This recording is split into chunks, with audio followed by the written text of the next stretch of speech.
Welcome to the session Code Coverage MythBusters. I hope you had a great conference, a great last lunch at a conference venue.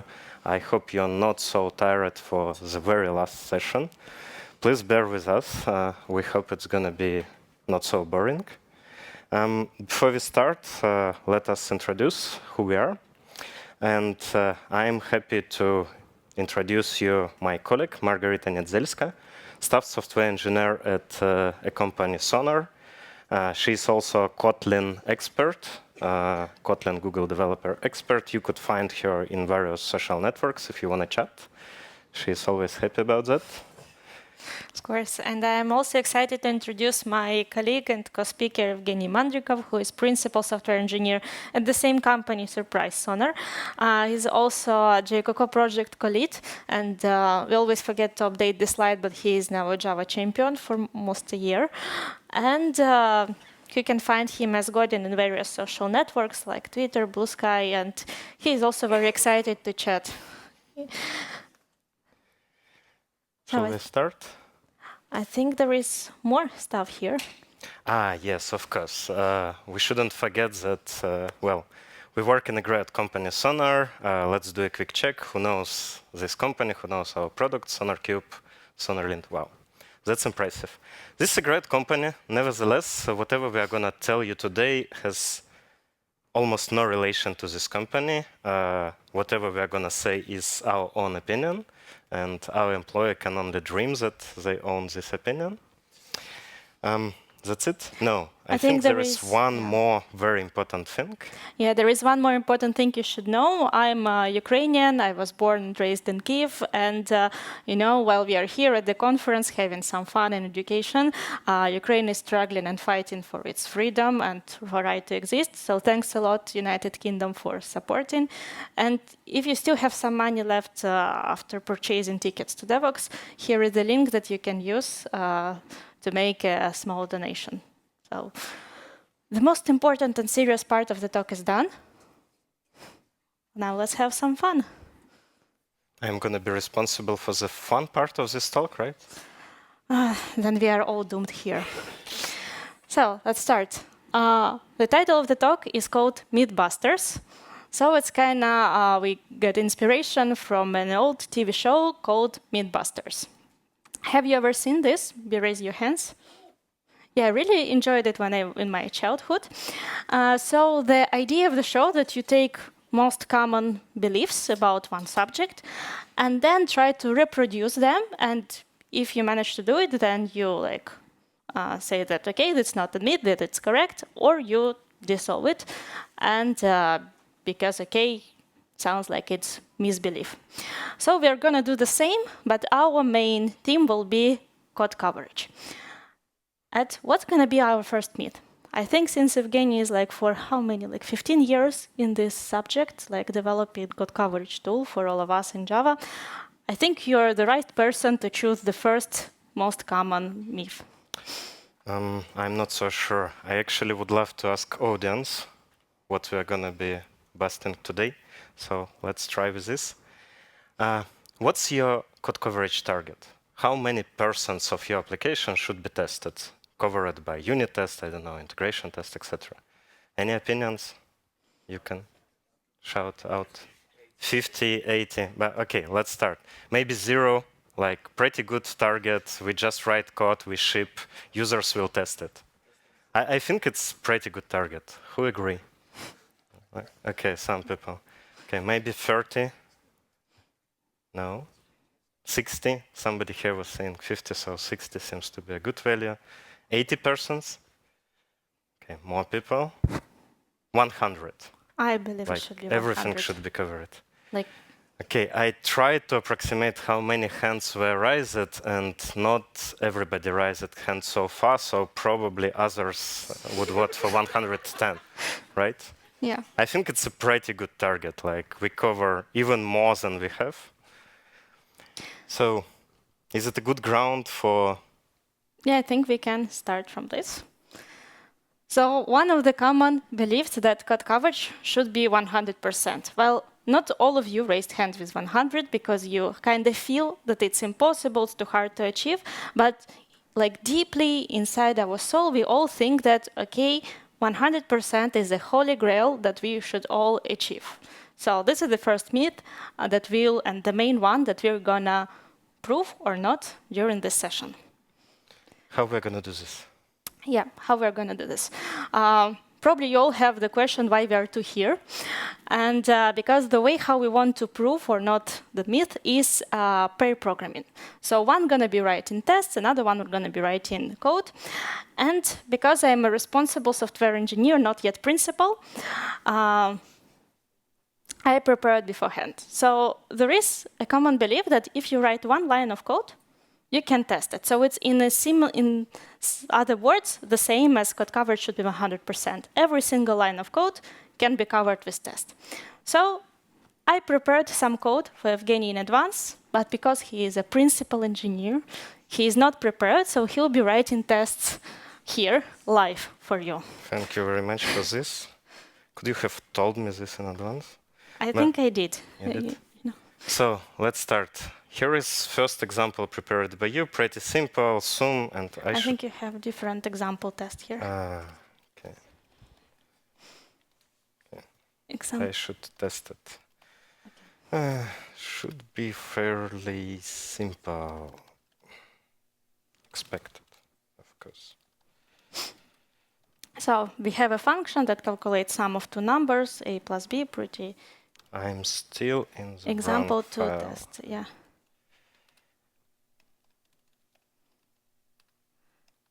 So 1 plus 1. Should be good, right? I expected you to write like 1 plus 1, unexpected. I can do it. As a principal engineer. Is it gonna change anything?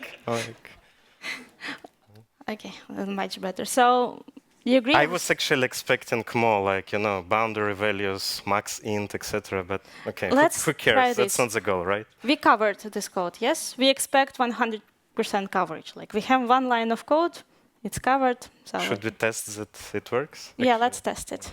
Okay. Let me go to the console. Example 1. We're going to use JaCoCo, so I hope you prepared well the project.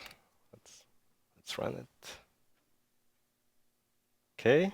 Build is successful. Target, site, JaCoCo, index. Ouch. 0%. You all saw this, like test run, everything was green. What's going on? I think that's my fault. Sorry, I did not prepare you in advance. Let's look a little bit more on the test that you wrote. You see public void test, it got strange a little bit to me, but let's look at the test annotation. From where it's coming? JUnit 4, the best version of JUnit. Yeah. What's wrong with it? I think we can spend the whole 50 minutes chatting about this here, because I drastically disagree with you.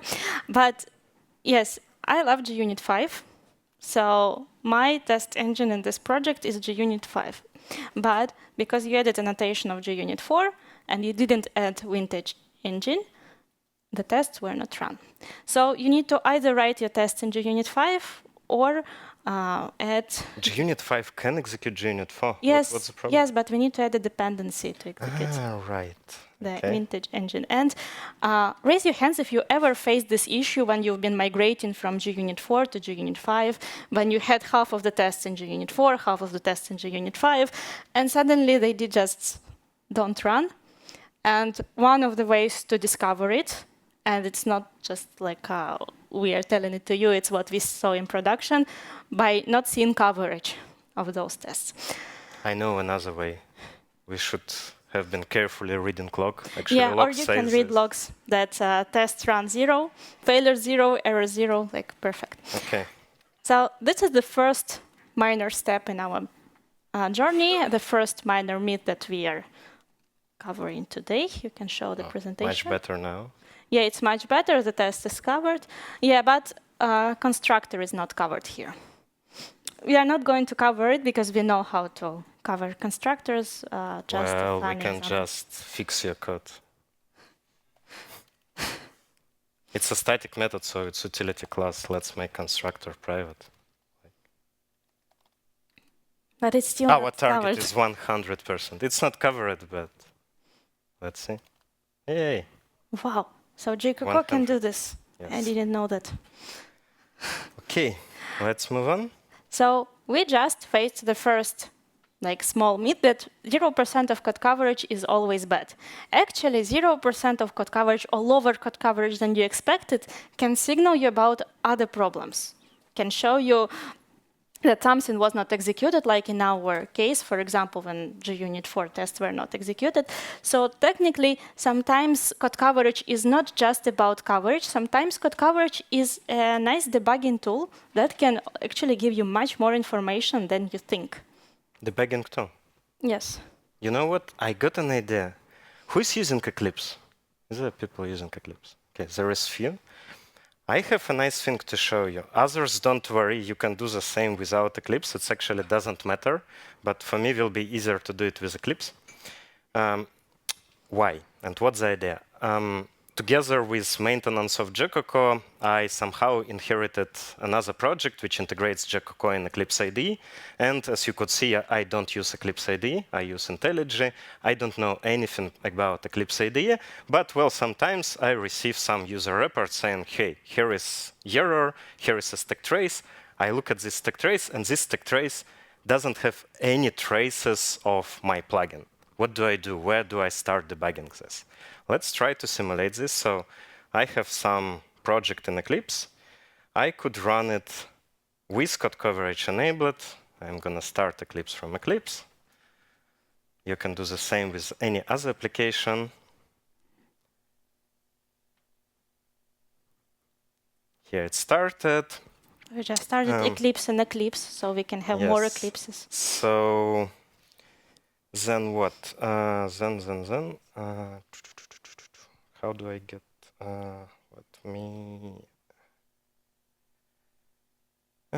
Let me add a view.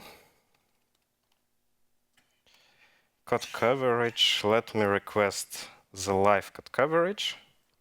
It's empty. Nothing was executed. Now let me do some action, like hover over some menu item. You see something happens. Here is a stack trace. This stack trace contains nothing about our plugin, so I don't know from where to start debugging, but I can again request code coverage. And this time it's not empty. There is something what was executed. So I can go here, for example, UI. Some UI action was executed.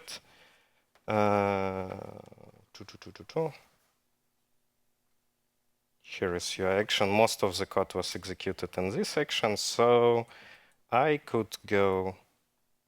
Doesn't matter probably.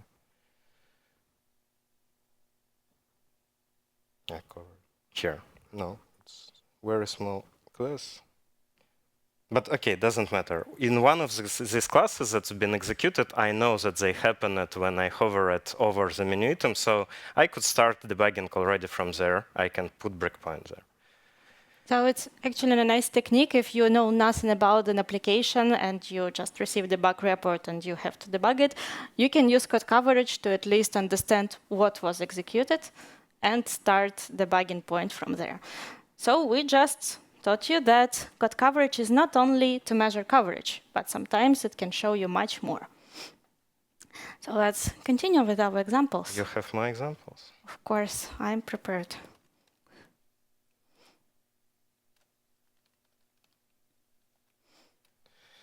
Okay, what's going on here? We have Enum City, we have a method best conference. In London, apparently best conference is Devox UK, in Paris, Devox France, and about the rest, we don't know. And you want me to test this. Okay, let's do it. Yeah, so it's pretty simple. It's switch by enum. We need to check. We have two values. We need to check each of them. So Copilot is not helping you here. It's probably too slow internet connection. I see some suggestions, but seems that I'm faster to type. Not London. because On the Vox UK, the Vox France should move to London. But for people to better see it, let's split like this. Enum has only 2 values, so I tested 2 values, should be fine. so everything is covered. Yes, we cannot cover more.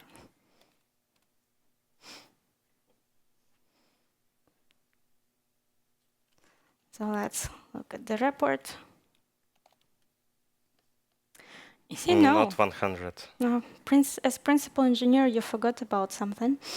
But come on, Enum has 2 values. How can I cover default? I covered all possible Have you ever values. heard about mocking? Yes, but I hate mocking, to be honest. Yes, but we wanted to achieve 100%, so Okay. I don't Would think you it's like me gonna to be- mock this thing? Okay, let's try. Let's do like this. Marharyta, mock. Marharyta do return null when when example to class. It's not static, I think. You need to create a mock and then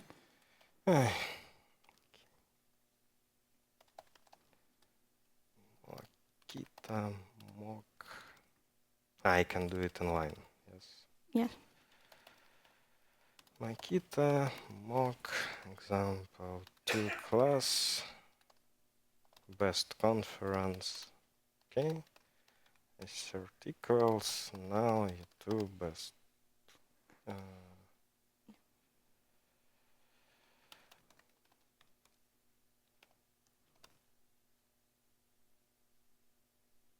No, it's better to extract. Yeah, okay. It looks like it's been a long time since you wrote your last mock. It has been a long time since I wrote some Java, to be honest. Good. Let's execute. Yeah, should be. Are you sure? I haven't checked the mock itself, so we'll see. And nothing changes. Your mocking is useless, I told you. Yeah. So you're saying that code coverage 2 doesn't work with mocks? Yes. I think no. I think just the problem, the way how you wrote the mock. You see, you mock the method that you want to test. You mock that when we execute best conference, we should return something. So we are not executing it. And that's probably a very common mistake to mock exactly what you want to test. We need to mock dependencies of what we want to test, but not the testable itself. It means in our case, we need to mock an enum. What? Enum. Enum is final.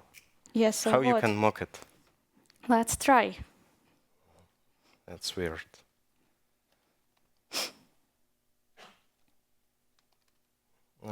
Do return one when Something like switch by ordinal. enum is done by ordinal. Okay. And now on original instance Ben's conference and I pass mock to enum. I think it's better. Is it gonna work? We'll see. It's like black magic. There were some warnings, but Wow. you see? But that's So, black magic. Enum with- is final. You cannot inherit from finals in But Java. with proper black magic, you can achieve 100% of coverage. Hold on.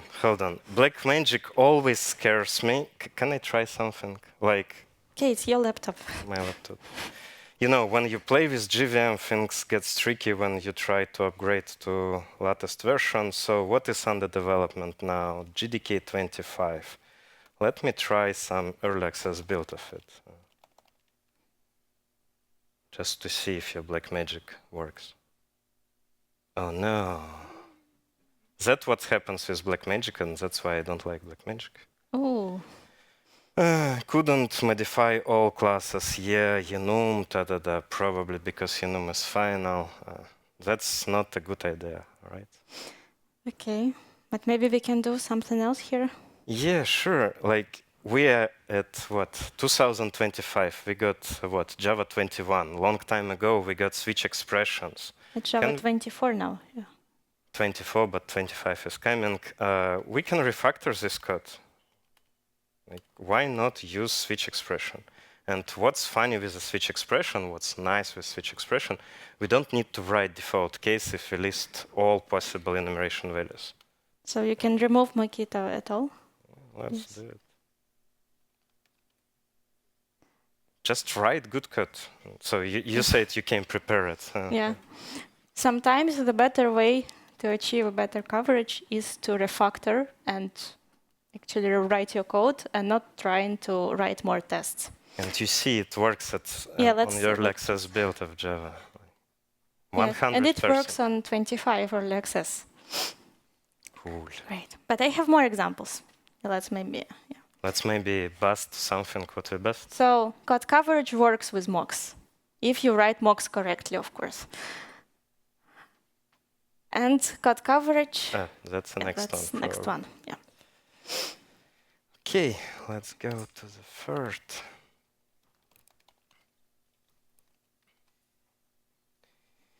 What's going on here? Here we have again, I think, here we have sealed interface. Triangle, square. Oh, now you are showing that you actually know switch expressions, right? Of course, I wanted to trick you. Okay, we want to compute perimeter.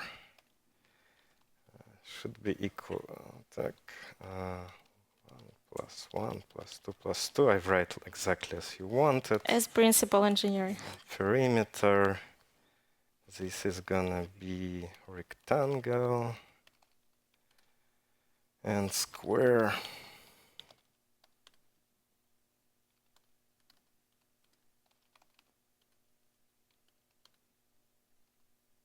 Good. It looks like. Nothing to mock this time. Yeah, there is no default case here, so probably should be fine. I don't even understand why this case is different from the other one. It just should work.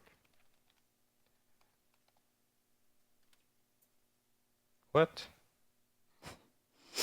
What? Now I am surprised as well. But it tells you, come on, it tells you that there is partial coverage. 2 of 4 branches missed. 1 of 2 branches missed. Can you see branches here? I don't. Do you? You know, I think that's exactly your, you like to experiment. You upgraded it to early access build.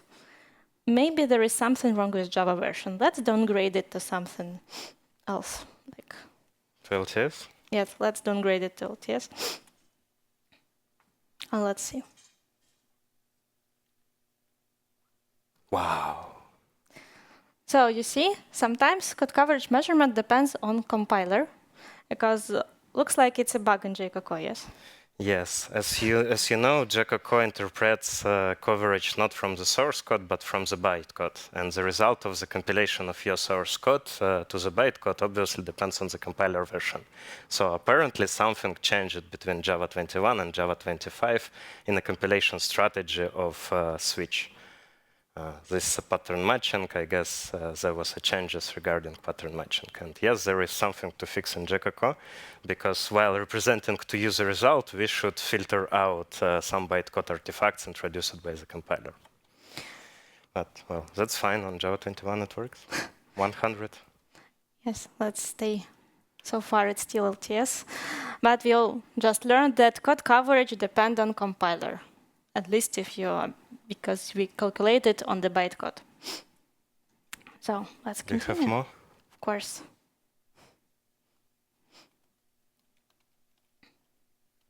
There's no example 5. But we need example 4. Oh, we still need example 4. Yeah. You're asking, have you ever checked what I prepared for you? Or you're like, no. No? Okay, example 4. We have a record conference, again, City, London, Paris, again, get best conference. Seems that we want to load this from database, but we don't. Fine. It's optional this time. Okay. Should be fairly easy. The only difference with the past example that now we want to return optional for some reason. Maybe because But then customer it's requested unwrapped, it. so I can actually write, I guess, like this. And you know what? So far, why we are only testing JaCoCo? Maybe we need to try other tools. As you want. You know, there is code coverage embedded in IntelliJ. There is also, you know, the company we work for, Sonar, that interprets the test results. So Okay, so you want me to run it from IntelliJ? Yeah, let's check from IntelliJ and let's see if there is any difference in code coverage between the tools. 100 from first shot. Perfect. Easy. So. Do you want me to check something? Sonar? Yeah, let's check Sonar, but Sonar does not execute the coverage. So here we are, 100%, same example. I can zoom in a bit. Yeah, okay. So I think we should also try JaCoCo just for comparison. Sonar uses JaCoCo to show code coverage. Why you expect this to be different? I actually don't, but we are MythBusters, so we need to go deeply. Okay.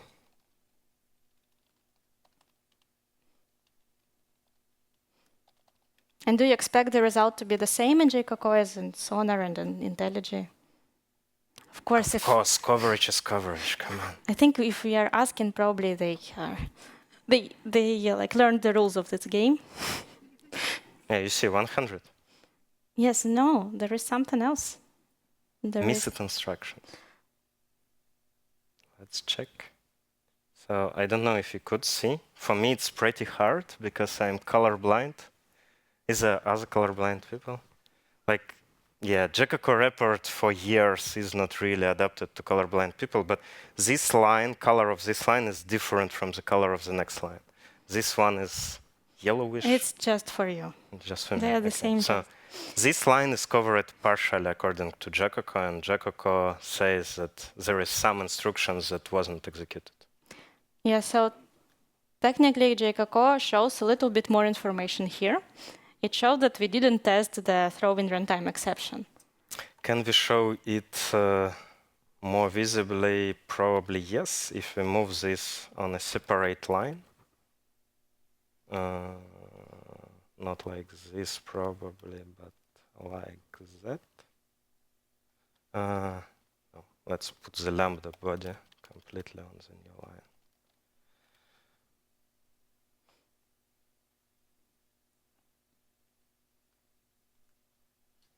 Here we see.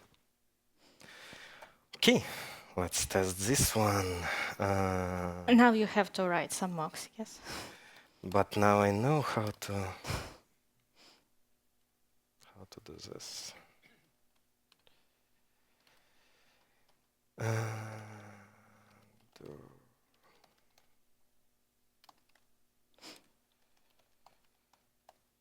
Optional empty when spy load conference. Let's not offend London. Is it gonna change anything? Yes, they'll keep inviting us to this conference. Get the best conference, Paris. And of course not assert equals. We wanna assert throws. We wanna runtime exception to be thrown. I think it takes lambda here. Yes. Yeah. Is it good? Should be. Let's try.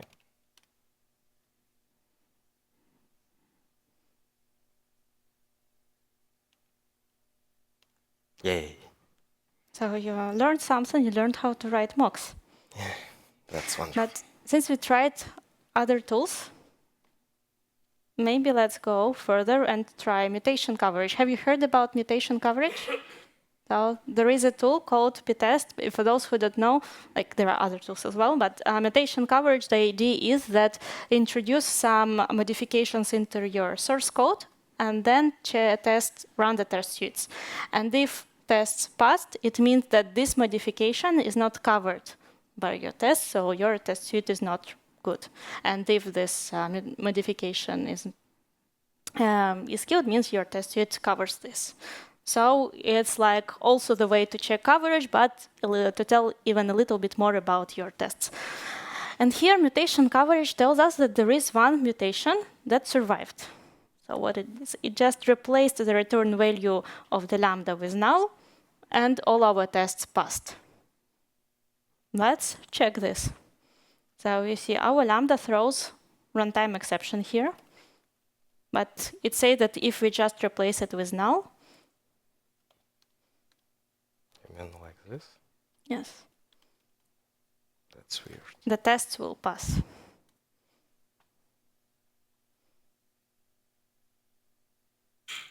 Wow. Wow. What So- happens here? I think because when we have null, we get null pointer exception here. And null pointer exception is a runtime exception. So technically, we are not distinguishing between these two cases. Let's check what you're saying. Yes, we're getting null pointer exception. Okay, that should be easy. But to fix this, like to improve our tests, we can either check the message or check directly the test class, not just check that we expect runtime exception.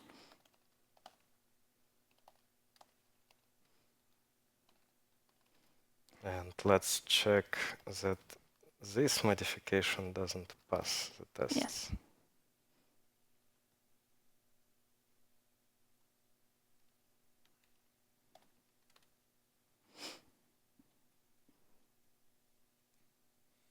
And it doesn't. So you see, we changed the source code and the main code, and the test didn't pass. So that's exactly what we expect. That means that our test suite is testing something. Let's check the p-test again. Maybe it will find something else. Let's do. Oh, No, we are pretty good. All mutants killed. So we just learned, maybe we can get back to presentation, that first of all, code coverage is not the same in all tools. Some tools can show more, some tools can show you instructions coverage, some tools tell you branch coverage, and even in some cases, even on the same construction, they can show different results because they just calculate the coverage differently. For example, it often happens that Sonar result is different from JaCoCo result, while it's based on the same report. Also, we learned that line coverage is not enough. While line coverage was 100%, we missed one instruction. And then, like once we achieved 100% of code coverage, we actually were missing one modification that p-test showed us. So 100% of code coverage does not guarantee test quality. And now, okay, we achieved 100% of mutation coverage. Do you think it guarantees the quality? You know what? Yes. User wanted us to load this from database. Yeah, and here probably one of the most important things that we want to tell you, that no tool, no coverage tool can guarantee the quality of your software because it depends on much more than just the number on code coverage, just mutation tests, because there are other requirements on your software. And we still need people to see whether your software is of a good quality or no. Do you have more examples? No, I think that's it with the examples, but we still have a few myths. Which one? I think to continue the story about the quality. You want to compare quality of products? Yes. We often heard that people compare quality of different projects by using the coverage. Like the more we covered, the better.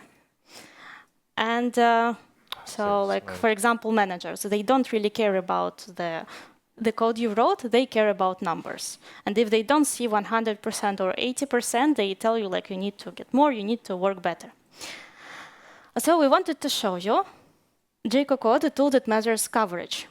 How well is it covered? Well, unfortunately, I got no internet, but let's try. Or maybe I can connect to something. Can connect to me, I think. Sure. Yes, you can.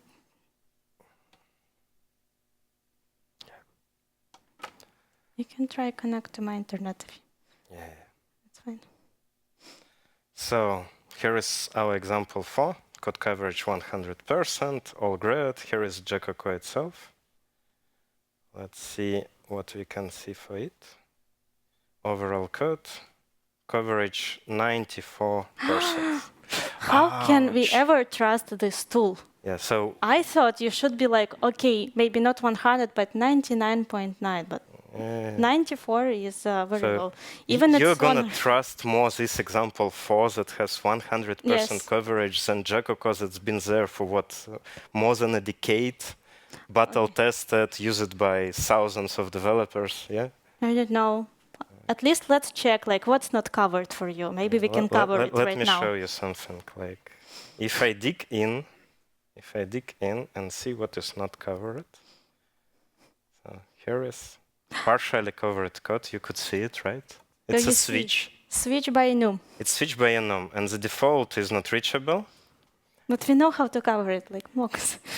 We don't use in this project mocking because you saw mocking breaks with new Java releases. While we want to test early access builds in this project, we don't use mocking here, so this is uncovered. And switch expression? Switch expression, yes, sure. This project actually is compiled targeting Java 5. We're still compatible with Java 5. You remember what I told you in the beginning? We are all doomed. Well, Okay. it works. So I hope we learn it one more thing. So code coverage is a developer metric. It's not for managers. It's not to compare one project. It's not to like claim the quality of the project. This is for you to learn the information, to learn more about your project, how well it's covered, what was executed, what was not. So use it as developers and try not to show it for managers as just as numbers. Do you have something else? Yeah, like so far, I think we've been focused on the code coverage as a metric, as a number, but I just recently had an idea. The way, like, the fact that we are measuring code coverage, does it actually affect the application? Like maybe performance? Like you're doing some modifications with bytecode. This time I came prepared, so you can probably explain while I will be opening. So you prepared a micro benchmark, yeah? Yeah, I prepared a little micro benchmark. What is gonna be happening here? We have simple Fibonacci calculator. Given a number, we are gonna calculate a Fibonacci number. Pretty simple, straightforward code, some loop here, etc. What we're gonna do with it? We're gonna load it. We're gonna execute the original code. We're gonna instrument it with JaCoCo code coverage, and we're gonna use another coverage agent, which is JetBrains, the one that we saw in IntelliJ IDEA. And we're gonna execute those three. Use Java micro benchmark harness, GMH, if you know it, and measure how long it takes to compute 10th Fibonacci number. And for this, I should have started this while I'm talking. And just to check that everything as expected, we are going to measure what it takes to not compute a number, just to see whether our measurement makes any sense. I should have started it earlier.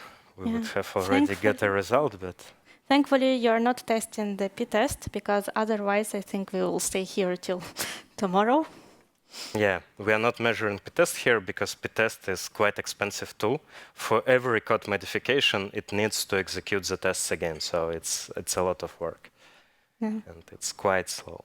But I think for the first time it's pretty slow, but with the next it goes incrementally, so it's not that bad. So here's our results. What we could see here, we still no operation, pretty good true output. We can do almost 3,000 operations. Then if you execute original, we see that, well, it's slower. So indeed, we do some computation. Probably our benchmark makes sense.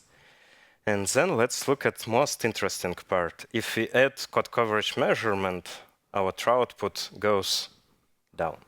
So yes, measuring code coverage affects your application. Not that much in case of JaCoCo, it's pretty fast. But in case of, for example, JetBrains coverage engine, we can see that it degrades by, a factor of 4 from the original.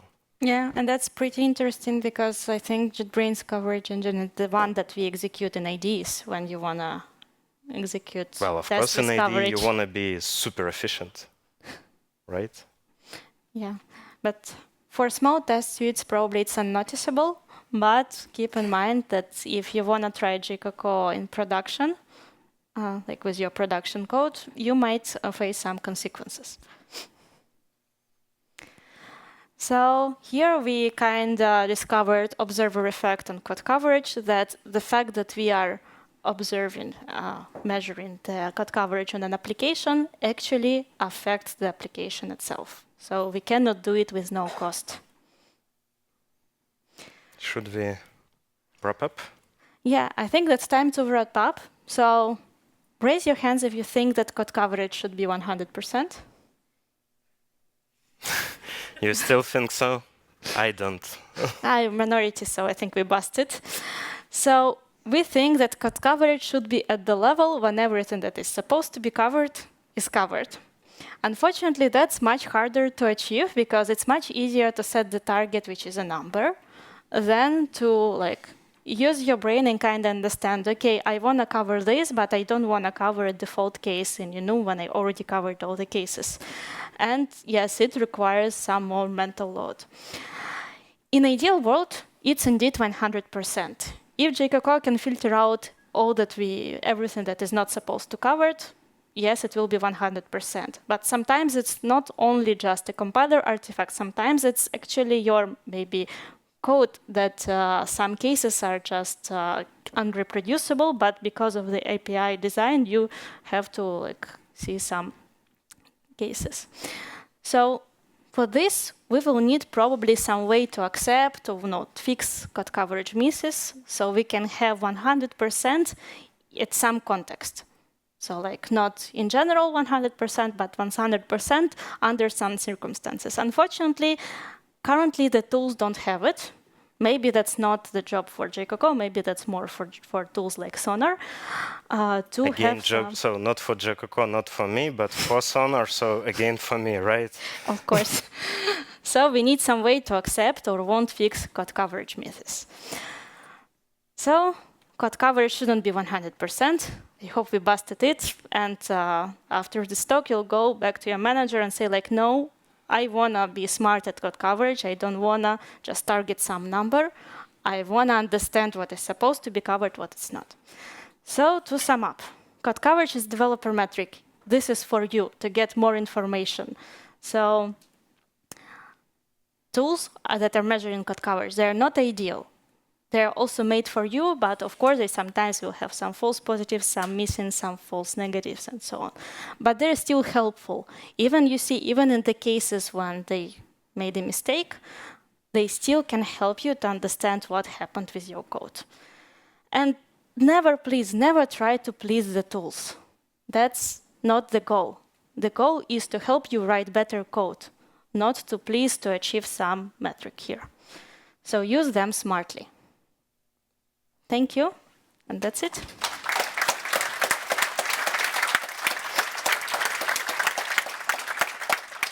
We still have 5 minutes left, so if you have any questions, we would be glad to answer them. I don't know if you have a mic for questions. Or I can simply repeat if needed. I think microphone is coming.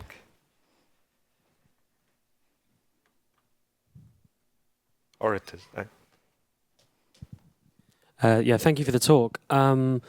So the point about managers, I was wondering if you had any consideration as to whether rate of code coverage improvement was a good metric, because that would be, I guess, tied to individual projects in terms of something that we want to be looking out for, as opposed to whether a project's hit a particular number. If I got it right, you're talking about improvement of code coverage over time. For example, what Sonar tries to advocate code coverage on the new code, right? Yeah. Well, on one side, I think it's a good thing. Indeed, why Sonar tries to advocate for this? Because, for example, if we take Google, Google claims that, let's say, within 3 months, they rewrite 30% of their code base. If we had zero code coverage and we focus on writing tests for the newly written code, then after 3 months, we're going to have, okay, not 30% coverage, but let's say 20. The next 3 months, we're going to rewrite another, or with some intersection here, another 30%. We're going to increase over a year. So we're probably going to be at the levels that we wanted, 80% from the beginning. On one side, it's a nice thing. On the other side, we end up with all the same problems as we have with general target. We can say, okay, 80% for entire application. It is not much different from saying 80% on the modified code. If in the modified code I have unreachable switch conditions, it's going to be the same. I'm going to be struggling to cover this. Would you like to add something? No, I think I kind of agree that while it's probably a good way to see the dynamic that, for example, you see that in 1 year you dropped your coverage, maybe something went wrong, or in 1 year you actually added some tests, so you're moving in the right direction. It's still a number that, like, once you put some number target, it's pretty bad for developers, like for... Just for fun, by the way, this number on JaCoCo 90, I don't remember, 6 persons. Do you know how it... 95? 94, I think. 94, okay. Do you know how it was reached? We was not focusing at code coverage at all. We've been focusing on writing tests. Every time there is some modification, my first reaction is not, hey, how I can cover this code. No, my reaction is just, can I write a regression test so that I'm sure that this won't be broken next time? I do this, and out of a sudden, we get a good code coverage. Is there any other questions? If you're too shy to ask them live now, you can catch us at the venue, and we will be glad to discuss whatever you want. Thank you. Have a good rest of the day.